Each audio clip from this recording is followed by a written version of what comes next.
안녕하세요. 7월 셋째 주 무슨 일이 있었지 시작합니다. 먼저 국내 이슈부터 보실게요. 사상 첫 빅스텝, 물가 쇼크 극약 처방. 한국은행이 사상 처음 금리 0.5%포인트 인상 빅스텝을 했어요. 물가에 대응하기 위한 것도 있고 미국과의 금리 차도 고려했겠죠. 지금 우리나라 기준금리가 2.25%인데 이 기준금리가 2014년 8월 이후 처음이라고 합니다. 참, 이 물가가 아이러니한 게 지금 보면 유가는 고점 찍고 어느 정도 떨어져서 안정기를 보이는데 갑자기 이렇게 고물가 하는 것도 이 러시아랑 우크라이나 전쟁이 촉매가 돼서 에너지에서부터 기름까지 이쪽이 먼저 오르고 그리고 곡물 가격도 따라 오른 건 맞는데 이 WTI 유가를 봐도 120달러까지 갔다가 90달러까지 떨어졌고 옥수수, 대두 선물 가격도 하향 안정 가격이 된 지 한 달쯤 됐는데도 이 지표랑 상관없이 물가는 계속 오르고 있습니다. 전 세계적으로 금리를 인상해서 물가가 잡히길 기대해 봐야겠죠.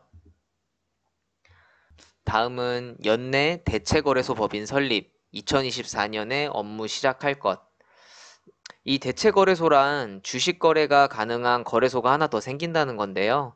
코인 같은 경우에 업비트, 빗썸 이런 식으로 거래소가 여러 가지가 있잖아요. 이처럼 주식도 한국 거래소 말고 다른 거래소에서도 사고 팔 수 있게 되는 거죠.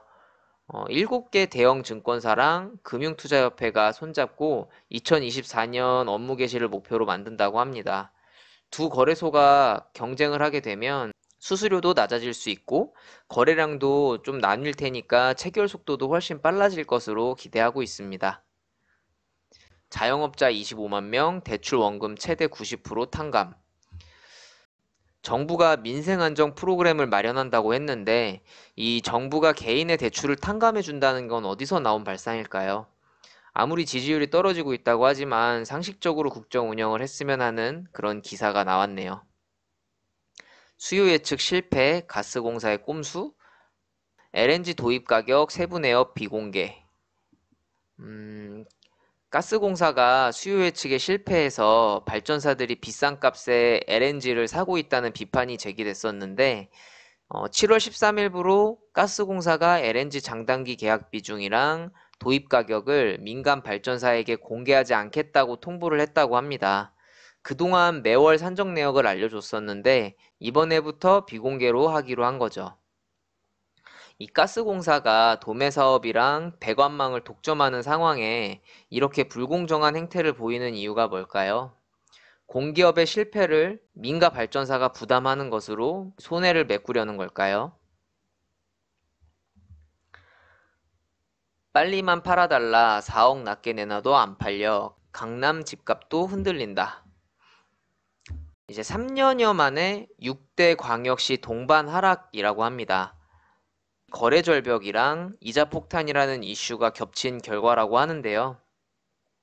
이렇게 사람들이 집을 구매하지 않고 있고 이자가 계속 매년 오른다고 해서 앞으로 채무불이행하는 집주인이 늘어나게 되면 경매가 많이 나오게 될 거고 그러면 경매로 누군가가 아파트를 구입을 하고 이런 시장으로 아파트 가격이 결정된다라고 하면 아파트 시세 가격을 이 경매가 결정하는 날이 올지도 모르겠어요. 금리가 오르기 시작하면 그 1년 이후부터 집값이 떨어지기 시작한다고 하는데 지금이 금리가 오르기 시작하고 1년째 되는 달이라고 합니다. 다음은 국제 이슈 보도록 하겠습니다.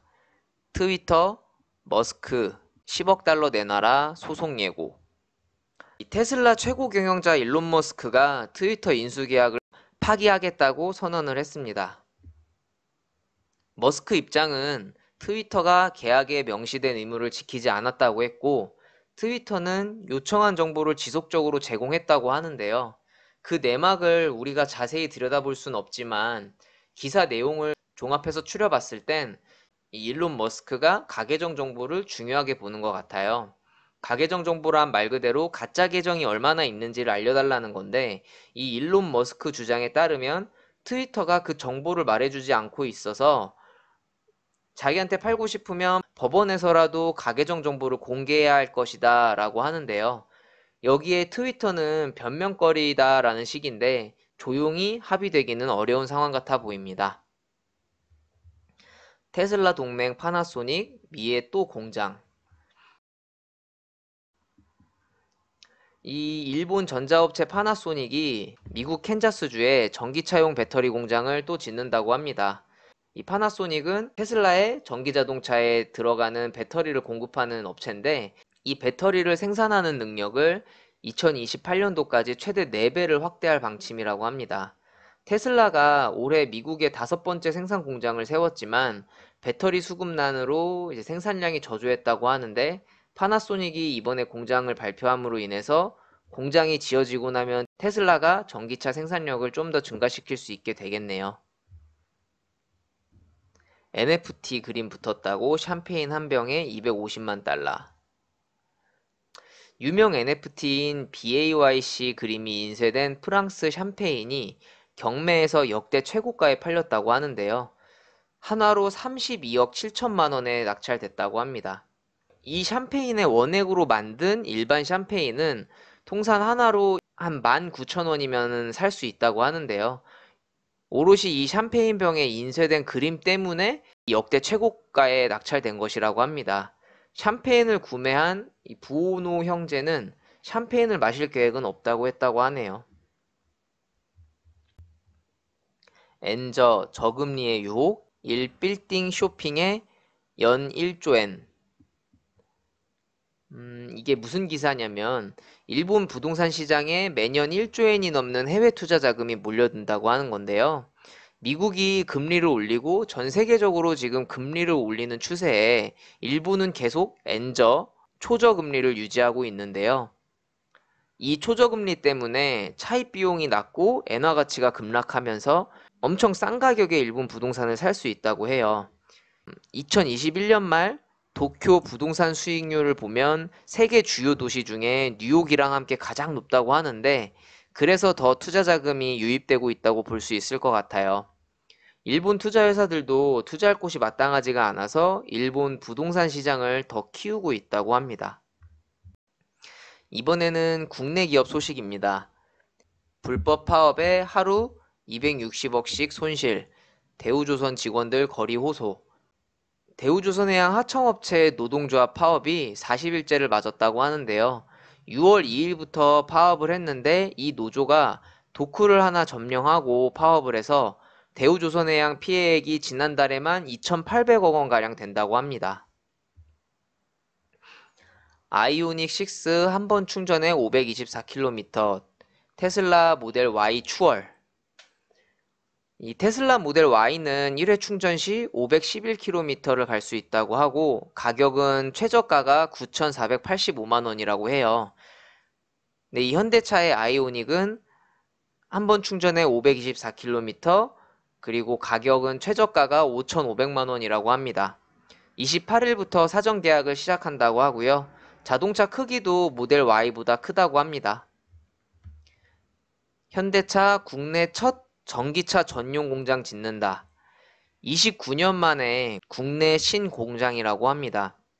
미래 발전을 위한 결단이었다고 하네요. 잘 나가는 VC 대기업이 콕 찍었다. 군침 도는 미래고기. 이 VC는 벤처 캐피탈을 얘기하는 거고요.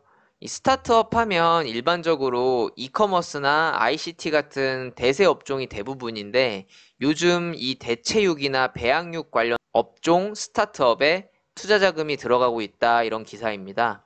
지난해 싱가포르에서 세계 최초 배양육 판매가 허용된 걸 기점으로 이 분야 기술이 미래 식량이 될 믿음에 투자가 몰리고 있는 상황인데요. 가축 사육에서 나오는 탄소 배출 문제도 해결이 되고 식량 문제도 해결되는 이 대체 배양육 산업이 주목받고 성장하고 있습니다. 이상으로 7월 셋째 주 무슨 일이 있었지 마치도록 하겠습니다. 감사합니다.